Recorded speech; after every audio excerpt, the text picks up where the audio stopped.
Hello, everyone, welcome to my story YouTube channel. Chapter 2. The older matters which had made the sculptor's dream and bas-relief so significant to my uncle formed the subject of the second half of his long manuscript.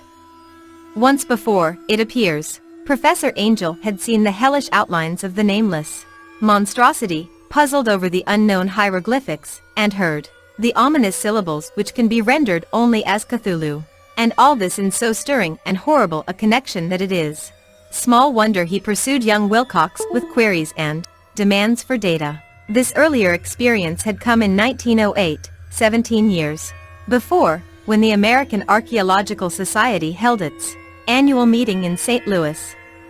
Professor Angel, as befitted one of his authority and attainments, had had a prominent part in all the deliberations, and was one of the first to be approached by the several outsiders who took advantage of the convocation to offer questions for correct answering and problems for expert solution.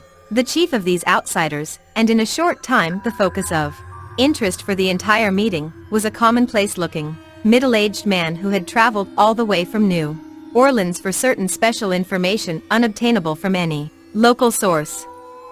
His name was John Raymond Legrasse, and he was by profession an inspector of police. With him he bore the ancient stone statuette whose origin he was at a loss to determine. It must not be fancied that Inspector Legrasse had the least interest in archaeology. On the contrary, his wish for enlightenment was prompted by purely professional considerations. The statuette, idol, fetish, or whatever it was, had been captured some months before in the wooded swamps south of New Orleans during a raid on a supposed voodoo meeting, and so singular and hideous were the rites connected with it that the police could not but realize that they had stumbled on a dark cult totally unknown to them and infinitely more diabolic than even the blackest of the African voodoo circles. Of its origin, apart from the erratic and unbelievable tales extorted from the captured members, absolutely nothing was to be discovered. Hence the anxiety of the police for any antiquarian lore which might help them to place the frightful symbol, and through it track down the cult to its fountainhead. Inspector Legrasse was scarcely prepared for the sensation which his offering created. One sight of the thing had been enough to throw the assembled men of science into a state of tense excitement, and they lost no time in crowding around him to gaze at the diminutive figure whose utter strangeness and air of genuinely abysmal antiquity hinted so potently at unopened and archaic vistas. No recognized school of sculpture had animated this terrible object, yet centuries, and even thousands, of years seemed recorded in its dim and greenish surface of unplaceable stone. The figure, which was finally passed slowly from man to man for close and careful study, was between 7 and 8 inches in height, and of exquisitely artistic workmanship. It represented a monster of vaguely anthropoid outline, but with an octopus-like head whose face was a mass of feelers, a scaly, rubbery-looking body, prodigious claws on hind and 4 feet, and long, narrow wings behind. This thing, which seemed instinct with a fearsome and unnatural malignancy, was of a somewhat bloated corpulence, and squatted evilly on a rectangular block, or pedestal covered with undecipherable characters. The tips of the wings touched the back edge of the block, the seat occupied the center, whilst the long, curved claws of the doubled-up, crouching hind legs gripped the front edge and extended a quarter of the way clown toward the bottom of the pedestal. The cephalopod head was bent forward, so that the ends of the facial feelers brushed the backs of huge forepaws, which clasped the croucher's elevated knees. The aspect of the whole was abnormally lifelike, and the more subtly fearful, because its source was so totally unknown. Its vast, awesome, and incalculable age was unmistakable, yet not one link did it show with any known type of art belonging to civilization's youth, or indeed to any other time. Totally separate and apart, its very material was a mystery, for the soapy, greenish-black stone with its golden or iridescent flecks and striations resembled nothing familiar to geology or mineralogy. The characters along the base were equally baffling, and no member present Despite a representation of half the world's expert learning in this field, could form the least notion of even their remotest linguistic kinship. They, like the subject and material, belong to something horribly remote and distinct from mankind as we know it. Something frightfully suggestive of old and unhallowed cycles of life in which our world and our conceptions have no part. And yet, as the members severally shook their heads and confessed defeat at the inspector's problem, there was one man in that gathering who suspected a touch of bizarre familiarity in the monstrous shape and writing, and who presently told with some diffidence of the odd trifle he knew. This person was the late William Channing Webb, professor of anthropology in Princeton University, and an explorer of no slight note. Professor Webb had been engaged 48 years before in a tour of Greenland and Iceland in search of some runic inscriptions, which he failed to unearth, and whilst high up on the west Greenland coast had encountered a singular tribe or cult of degenerate Eskimo whose religion, a curious form of devil worship, chilled him with its deliberate bloodthirstiness and repulsiveness. It was a faith of which other Eskimo knew little, and which they mentioned only with shudders, saying that it had come down from horribly ancient eons before ever the world was made. Besides nameless rites and human sacrifices, there were certain queer hereditary rituals addressed to a supreme elder devil or Tornasuk, and of this Professor Webb had taken a careful phonetic copy from an aged Angkok or wizard priest, expressing the sounds in Roman letters as best he knew how. But just now of prime significance was the fetish which this cult had cherished, and around which they danced when the aurora leaped high over the ice cliffs. It was, the professor stated, a very crude bas-relief of stone, comprising a hideous picture and some cryptic writing. And so far as he could tell, it was a rough parallel in all essential features of the bestial thing now lying before the meeting. This data, received with suspense and astonishment by the assembled members, proved doubly exciting to Inspector Legrasse, and he began at once to ply his informant with questions. Having noted and copied an oral ritual among the swamp cult worshippers his men had arrested, he besought the professor to remember as best he might the syllables taken down amongst the diabolist Eskimo. There then followed an exhaustive comparison of details, and a moment of really odd silence when both detective and scientist agreed on the virtual identity of the phrase common to two hellish rituals so many worlds of distance apart. What, in substance, both the Eskimo wizards and the Louisiana swamp priests had chanted to their kindred idols was something very like this, the word divisions being guessed at from traditional breaks in the phrase as chanted aloud. Phenglui mglw naf, Cthulhu vlio gonagolftain. Legrasse had 1 point in advance of Professor Webb, for several among his mongrel prisoners had repeated to him what older celebrants had told them the words meant. This text, as given, ran something like this. In his house at R'lyeh dead Cthulhu waits dreaming. And now, in response to a general and urgent demand, Inspector Legrasse related as fully as possible his experience with the swamp worshippers, telling a story to which I could see my uncle attached profound significance.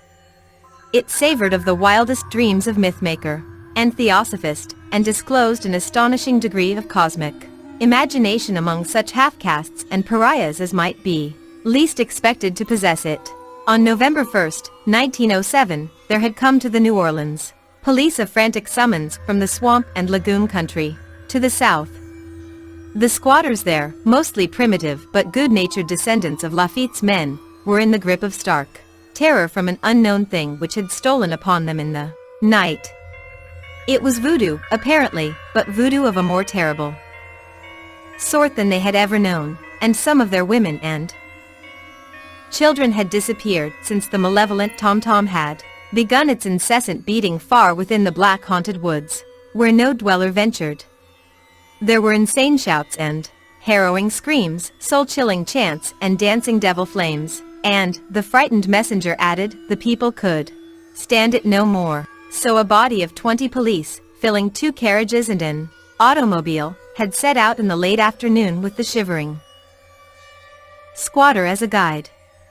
At the end of the passable road they alighted, and for miles splashed on in silence through the terrible cypress woods where day never came. Ugly roots and malignant hanging nooses of Spanish moss beset them, and now and then a pile of dank stones or fragment of a rotting wall, intensified by its hint of morbid habitation, a depression which every malformed tree and every fungus islet combined to create. At length the squatter settlement, a miserable huddle of huts, hove in sight, and hysterical dwellers ran out to cluster around the group of bobbing lanterns. The muffled beat of tom-toms was now faintly audible far, far ahead, and a curdling shriek came at infrequent intervals when the wind shifted. A reddish glare, too, seemed to filter through pale undergrowth, beyond the endless avenues of forest night. Reluctant even to be left alone again, each one of the cowed squatters refused, point-blank, to advance another inch toward the scene of unholy worship, so Inspector Legrasse and his 19 colleagues plunged on unguided into black arcades of horror that none of them had ever trod before.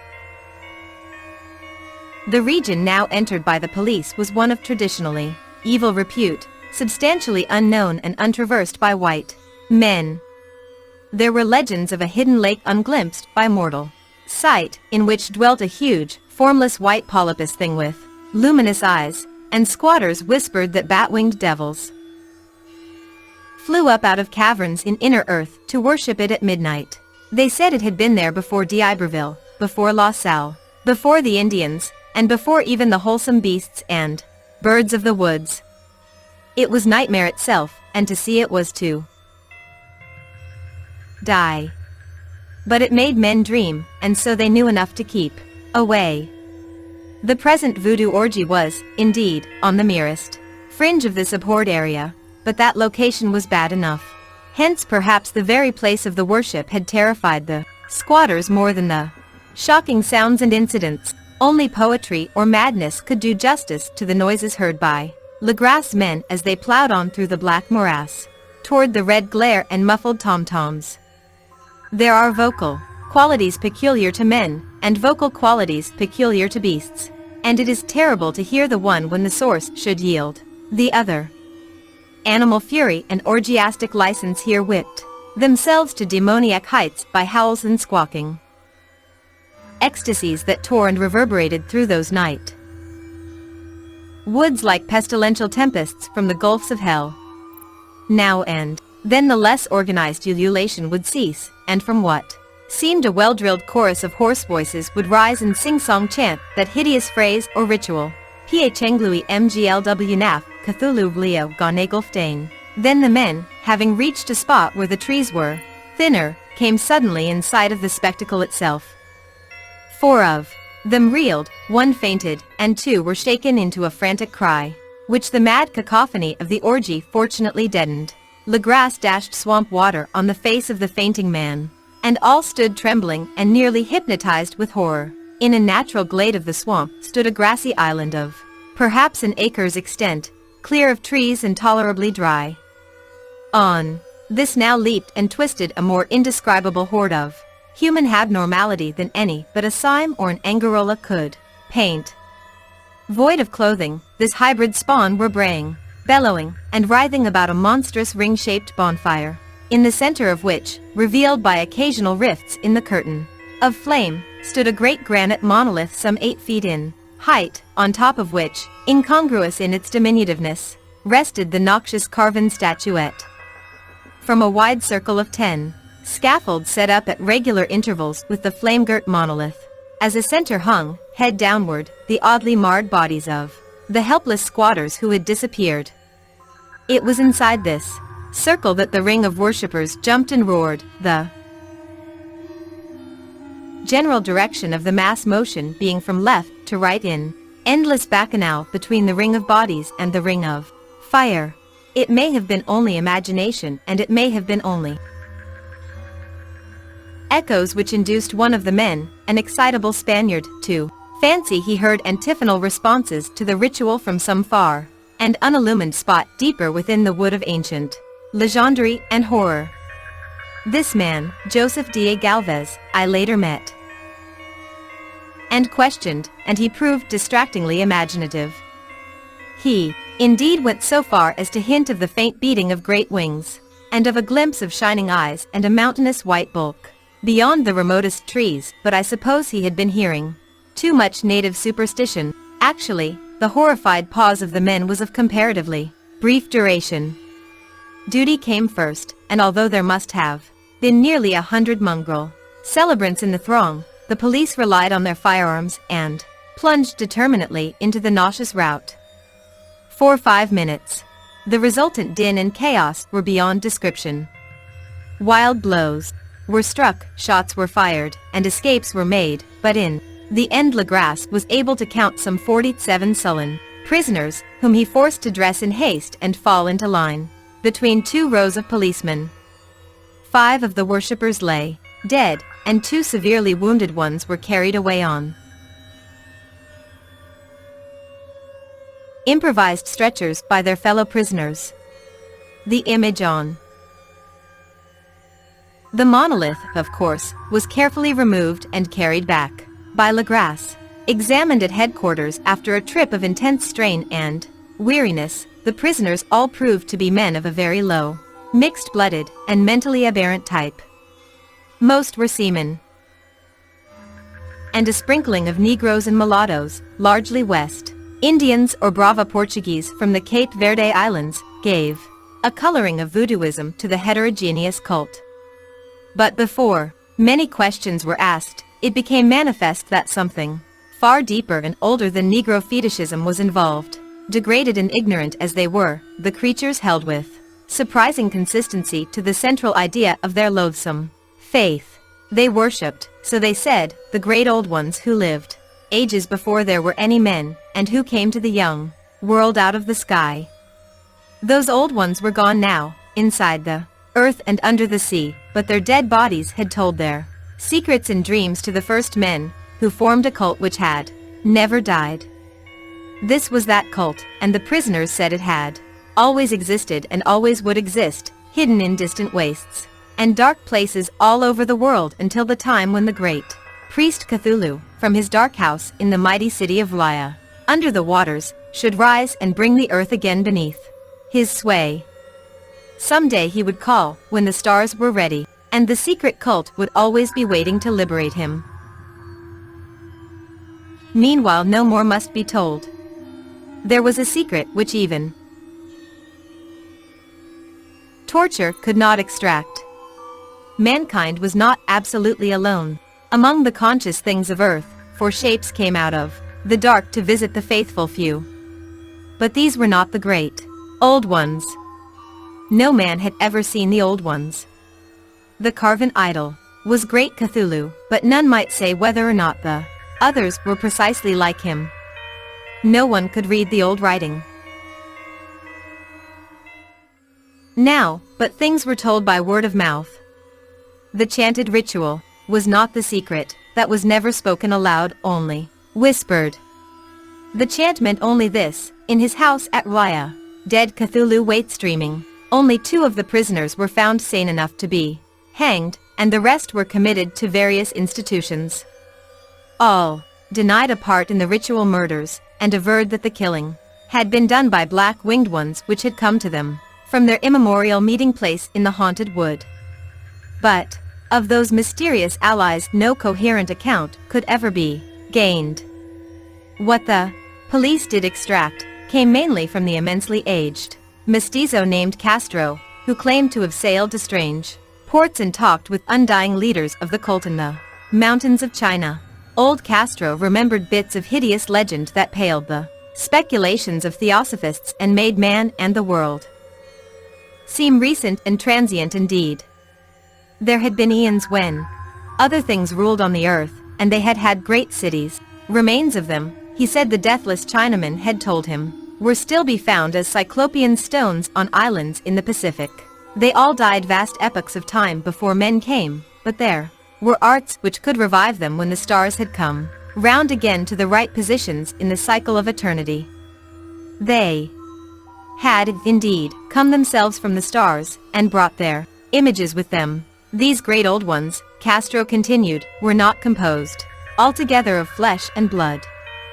They had shape, for did not this star-fashioned image prove it, but that shape was not made of matter.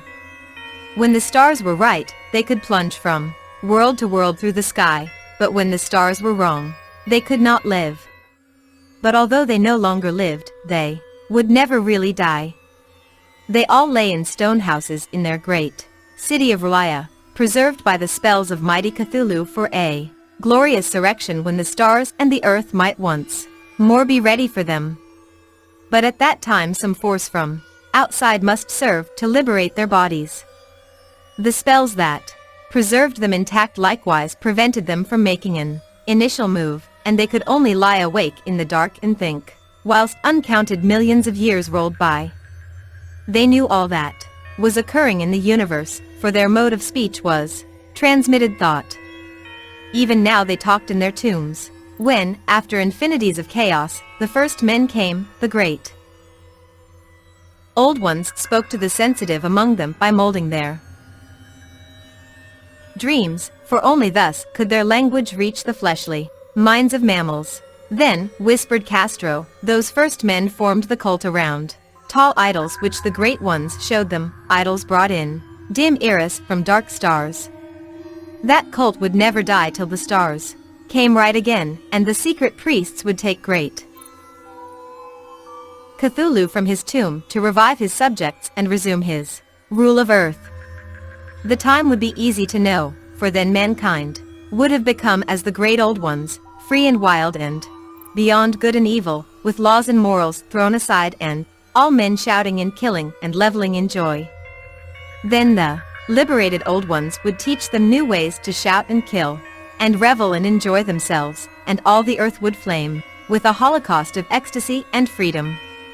Meanwhile the cult, by appropriate rites, must keep alive the memory of those ancient ways and shadow forth the prophecy of their return.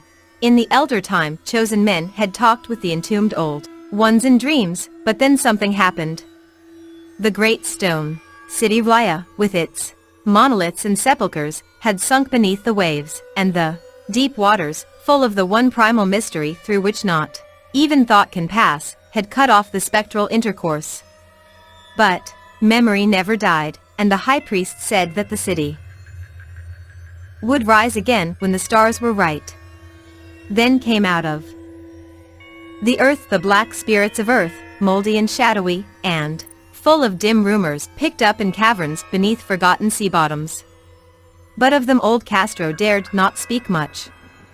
He cut himself off hurriedly, and no amount of persuasion or subtlety could elicit more in this direction. The size of the old ones, too, he curiously declined to mention.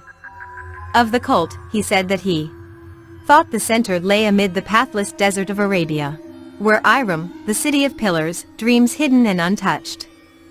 It was not allied to the European witch cult, and was virtually unknown beyond its members.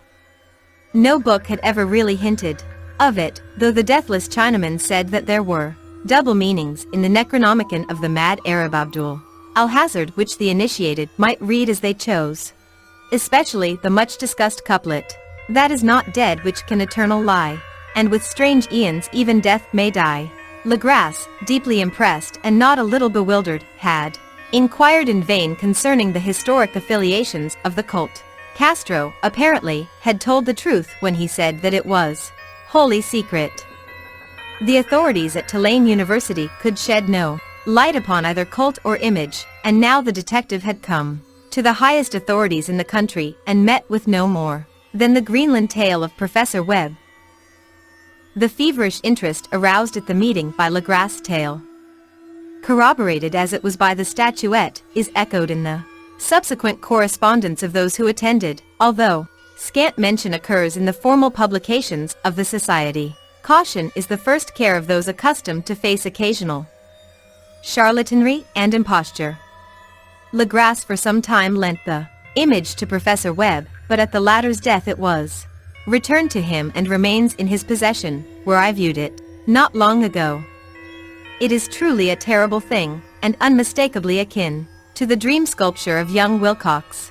That my uncle was excited by the tale of the sculptor I did not Wonder, for what thoughts must arise upon hearing, after a knowledge of what Legrasse had learned of the cult, of a sensitive young man who had dreamed not only the figure and exact hieroglyphics of the swamp-found image and the Greenland devil tablet, but had come in his dreams upon at least 3 of the precise words of the formula uttered alike by Eskimo Diabolists and mongrel Louisianans?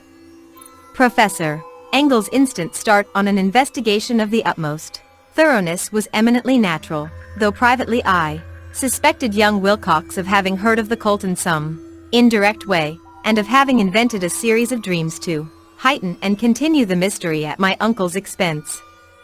The dream narratives and cuttings collected by the professor were, of course, strong corroboration, but the rationalism of my mind and the extravagance of the whole subject led me to adopt what I thought the most sensible conclusions. So, after thoroughly studying the manuscript again and correlating the theosophical and anthropological notes with the cult narrative of Legrasse, I made a trip to Providence to see the sculptor and give him the rebuke I thought proper for so boldly imposing upon a learned and aged man. Wilcox still lived alone in the flirtulous building in Thomas Street, a hideous Victorian imitation of 17th century Breton architecture which flaunts its stuccoed front amidst the lovely colonial houses on the ancient hill, and under the very shadow of the finest Georgian steeple in America. I found him at work in his rooms, and at once conceded from the specimens scattered about that his genius is indeed profound and authentic. He will, I believe, sometime be heard from as one of the great decadents, for he has crystallized in clay and will one day mirror in marble those nightmares and fantasies which Arthur Machen evokes in prose, and Clark Ashton Smith makes visible in verse and in painting. Dark, frail, and somewhat unkempt in aspect, he turned languidly at my knock and asked me my business without rising. Then I told him who I was. He displayed some interest, for my uncle had excited his curiosity in probing his strange dreams, yet had never explained the reason for the study. I did not enlarge his knowledge in this regard, but sought with some subtlety to draw him out. In a short time I became convinced of his absolute sincerity, for he spoke of the dreams in a manner none could mistake. They and their subconscious residuum had influenced his art profoundly, and he showed me a morbid statue whose contours almost made me shake with the potency of its black suggestion. He could not recall having seen the original of this thing except in his own dream bas-relief, but the outlines had formed themselves insensibly under his hands. It was, no doubt, the giant shape he had raved of in delirium. That he really knew nothing of the hidden cult, save from what my uncle's relentless catechism had let fall, he soon made clear, and again I strove to think of some way in which he could possibly have received the weird impressions. He talked of his dreams in a strangely poetic fashion, making me see with terrible vividness the damp cyclopean city of slimy green stone, whose geometry, he oddly said, was all wrong, and hear with frightened expectancy the ceaseless, half-mental calling from underground, Cthulhu ftain, Cthulhu ftain. These words had formed part of that dread ritual which told of dead Cthulhu's dream vigil in his stone vault at Rulaya, and I felt deeply moved despite my rational beliefs. Wilcox, I was sure, had heard of the cult in some casual way, and had soon forgotten it amidst the mass of his equally weird reading and imagining. Later, by virtue of its sheer impressiveness, it had found subconscious expression in dreams, in the bas-relief, and in the terrible statue I now beheld, so that his imposture upon my uncle had been a very innocent one. The youth was of a type, at once slightly affected and slightly ill-mannered, which I could never like, but I was willing enough now to admit both his genius and his honesty. I took leave of him amicably, and wish him all the success his talent promises. The matter of the cult still remained to fascinate me, and at times I had visions of personal fame from researches into its origin and connections. I visited New Orleans, talked with Legrasse and others of that old-time raiding party, saw the frightful image, and even questioned such of the mongrel prisoners as still survived. Old Castro, unfortunately, had been dead for some years. What I now heard so graphically at first hand, though it was really no more than a detailed confirmation of what my uncle had written, excited me afresh, for I felt sure that I was on the track of a very real, very secret, and very ancient religion whose discovery would make me an anthropologist of note. My attitude was still one of absolute materialism, as L wish it still were, and I discounted with almost inexplicable perversity the coincidence of the dream notes and odd cuttings collected by Professor Angel. One thing I began to suspect, and which I now fear I know, is that my uncle's death was far from natural. He fell on a narrow hill street leading up from an ancient waterfront swarming with foreign mongrels, after a careless push from a Negro sailor. I did not forget the mixed blood and marine pursuits of the cult members in Louisiana, and would not be surprised to learn of secret methods and rites and beliefs. Legrasse and his men, it is true, have been let alone, but in Norway a certain seaman who saw things as dead. Might not the deeper inquiries of my uncle, after encountering the sculptor's data, have come to sinister ears? I think Professor Angel died because he knew too much, or because he was likely to learn too much. Whether I shall go, as he did, remains to be seen, for I have learned much now.